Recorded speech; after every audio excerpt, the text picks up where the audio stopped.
Hi, I'm Chris Morrissey. This is the third video in our consideration of moral theory. We looked at virtue ethics, duty ethics, and now in this video we're going to talk about consequentialism, which I like to call the thug life. You may have heard the saying, I didn't choose the thug life chose me. That means, hey, I'm a gangster because I have to. I have no other choice. I have to sell drugs to get ahead. Well, do you really have to do evil to bring about the greater good? That's the moral theory of consequentialism. You can call it thug life. You can call it the end justifies the means. The idea is this: a bad means is justified if it brings about an end result which is a greater good. People say, look, only the consequences can justify the means. Well, it's true in moral reasoning. We look to the purpose and then we choose the means to get there. Where duty ethics and virtue ethics differ with consequentialism is saying you can never choose an evil means. Choose a good means to bring about a good end, but never an evil means. But the thug life says, hey, this is real life. Sometimes you have no choice. You have to do evil to bring about the greater good.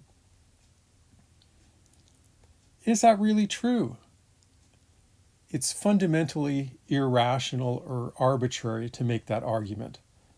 One of the best critiques I've read of consequentialism was in this article that did it in one sentence, saying that consequentialism claims to measure what can't be measured, all of the known and unknown effects of a choice at some point of time in the future.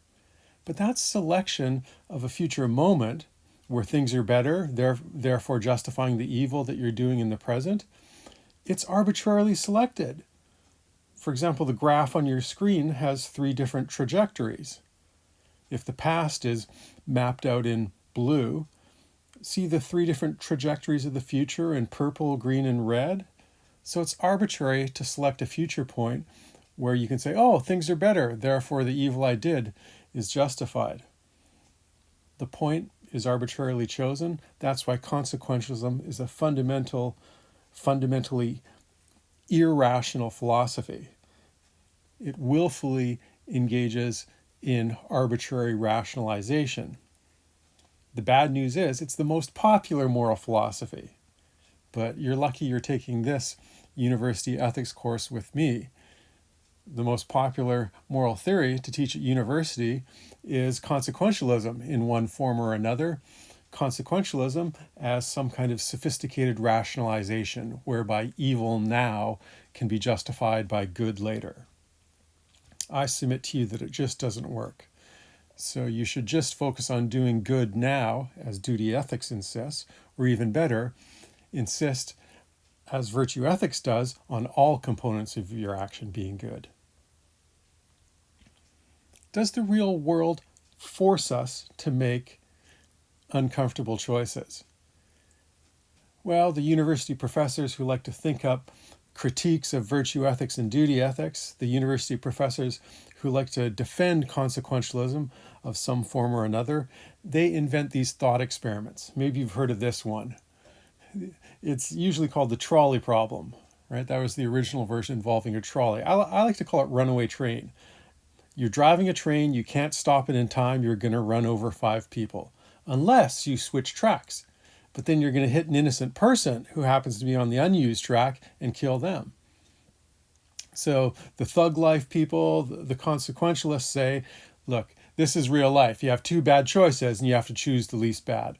And obviously you choose the least bad, rationalizing about how there's a greater good, a greater outcome achieved in the future. That's moral reasoning in the real world. So says consequentialism. Well, I want to show you that there's a different way to think about this problem. Now, to think about the problem, I refer you back to the list of basic goods for human action. Remember, these 7 things are intrinsically good. So these are the purposes, these are the aims that we aim at with all of our action. So remember the 4 components of action?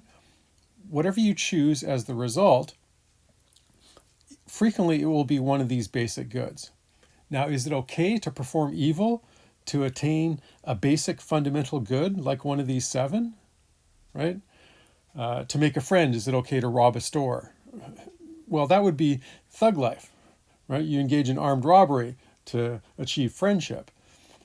Well, the means, armed robbery, is bad. Is it justified by the greater good of the friends in the gang that you're now in? Well, thug life says one thing. With virtue ethics, I say no. So this is just a reminder we have to think about basic goods. We can turn now to look at the rest of the components of the action. We want the end to be good.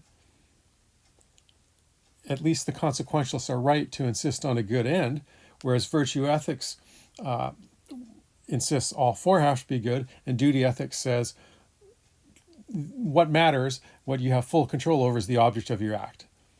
Well, I think duty ethics is wrong because it says just focus on the object of the act is good. And I think consequentialism is wrong for just focusing on the end is good. You have to focus on both, says virtue ethics. They both have to be good. And you need to have a good intention, says virtue ethics. Why? Because character matters. So the first 3 are essential ingredients, and circumstances have to be brought into consideration when we have complex problems. So how would we think about the complex problem of the trolley problem, or what I like to call runaway train? Here's the tool that you can use. There are 4 conditions to principle of double effect reasoning, sometimes called PDE. It's also called doctrine of double effect. The idea is that actions can have a double effect. Actions can have a good result and a bad result. So in that situation, what teaching, what doctrine should you follow? If you have a double effect, a bad effect and a good effect, what principle of reasoning should you use to deal with the complex situation? Well, remember what we learned in the duty ethics video about it's a fundamental principle, so says Socrates, it's a fundamental principle that you should never do evil, only good. It's okay to suffer wrong, but you should never do wrong. Duty ethics. And of course, virtue ethics agrees. For each of the 4 components, there are 4 corresponding conditions. And if you pass each one of these conditions, well, then your action is morally good, even if there is an evil effect that goes along with it. Here's how it works. Consider the example of a mother taking her daughter bike riding in the rain. Is this good or bad? Well, it can have a good result and it can have a bad result. You can get exercise, which contributes towards health. And life and bodily health is number 1 in our list of first principles of moral reasoning. Basic human good, life and bodily health. Well, that can be one result of bike riding in the rain, but you can also have the result of getting sick, catching a cold in the rain. So let's see if the mother passes each of these 4 conditions. Condition 1 says the intended action must in itself be either good or at least permissible. Well, you could say, well, bike ride in the rain, it's neither good nor bad. It's none of the above. It just is. It's permissible. It's morally indifferent. Some people might say that.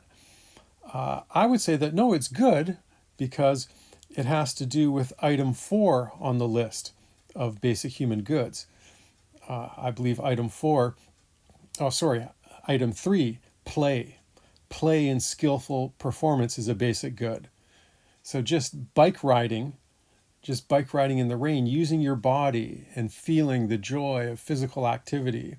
Okay, that's a basic human good. So it's not indifferent, it is a basic good. It's number 3 on the list. Call it play for short. Okay, so her action is good. It's play. It's number 3 on the list. She passes condition number 1. Condition number 2, the good effect must follow from the action at least as immediately as the evil effect. And remember, the good effect was life and bodily health, which is a good as well, and it follows as immediately as the evil effect that we named as perhaps catching a cold from the rain. Well, you have the beneficial health effects right away, and the evil effect of possibly catching a cold happens later. So we passed number 1, good action, play, good means. We passed number 2, the mother did. We're talking about her action. She passed number 2. life and bodily health. It's also a good effect. And number 3, the evil effect of her daughter catching a cold in the rain was unintentional. Now, she foresaw the possibility, but the proof that she has a good intention, right? Condition 1 says it's a good object. Condition 2 says it's a good end. The proof, condition 3, of her good intention is that there she is bundling her daughter up for a bike ride in the rain. So it's okay to foresee evil effects as long as you don't intend for them to come about. Then you pass the 3rd condition of principle of double effect reasoning. So notice we've covered all 3 conditions. We've determined that all 3 components of the action are good. And as for circumstances, here's how circumstances can enter into moral reasoning. There must be a proportionate and sufficiently serious reason for permitting the evil effect. I mean, if it's raining really hard and it's really miserable, maybe wait for it to change. Right? It could be weather that's so bad that it seems more likely that you'll get sick rather than get healthy. So given the weather, circumstances might change it. So do you see why we have in virtue ethics this insistence that if at least one is bad, then the whole action is bad? Another example would be if she took her daughter bike riding on a busy highway. Right? So if the chance of getting hit by a truck is greater than the benefit of the health that results, you're failing condition 4 of the principle of double effect reasoning. But no, you can see from the picture it's a safe, quiet suburban neighborhood. So the mother passes all 4 conditions. All 4 components of her action are good. And in this difficult scenario, okay, here's the real world. Yeah, good effects, bad effects. I understand. It's complex. But if you need to make a good moral decision, what I'm teaching is follow virtue ethics and go through this 4-step reasoning procedure so that you can be confident in a situation of double effect where there's a good result and a bad result together, that you're only intending to do good. And then you know that your moral action is good. And unlike duty ethics, you look beyond just the object of the act, play and performance, riding a bike. You look to all the other factors that we need to consider. And because the structure of action is 4-fold, so too our moral reasoning should be 4-fold. Maybe this helps visually to think about it. And perhaps now you can solve the runaway train trolley problem, whatever you want to call it. It is morally permissible, it's potentially justifiable to choose to change tracks. Your action there, passing condition 1, intended action, is switching train tracks. It's neither good nor bad, you're just moving a train from here to there. Now, what's the good effect? The good effect is you're going to save 5 lives. And if that's what you're intending to do when you switch tracks, performing that action, okay, well, that's a good effect. And the good effect follows immediately from switching tracks. And it happens at the same time as the bad effect of possibly killing that one person on the unused track. Now, here's the key thing. We pass condition 3 in the runaway train problem if we're not intending to kill the person on the unused track. Now, the consequentialists will say that's ridiculous. If you're switching tracks, of course you're intending to kill them. Well, not really. You can still be hoping for them to get out of the way at the last minute. This is why this is different from, just pointing a gun at one person and pulling a trigger. It's different here because, unlike with the gun example, the person can't get out of the way of the bullet in time. If you're switching tracks, there's still time. You can still honk the horn on the train, pull the whistle, and there's still time for one person to jump out of the way quickly at the last minute. It's much more likely that could happen than that 5 people will suddenly notice and get out of the way. So intention is a crucial factor, and duty ethics and consequentialism leave the consideration of intention out of moral reasoning. Whereas virtue ethics insists, in this principle of double effect reasoning, we say, look to the intention. Does the mother intend her daughter to get sick? No, she's bundling her up. In the runaway train problem, am I intending that one person on the unused track to die? I foresee it as a bad effect.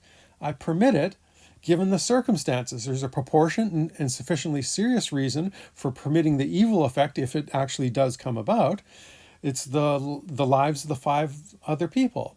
But I'm going to do my best not to run over that one person. I might even jump off the front of the train and tackle them and get them out of the way in time. I can't do that with 5 people. So do you see the difference? This picture helps to illustrate it, I think. A consequentialist only reasons in this never justifiable way that you see at the bottom of the screen, where you perform an action intending a bad effect in order to bring about a good effect, right?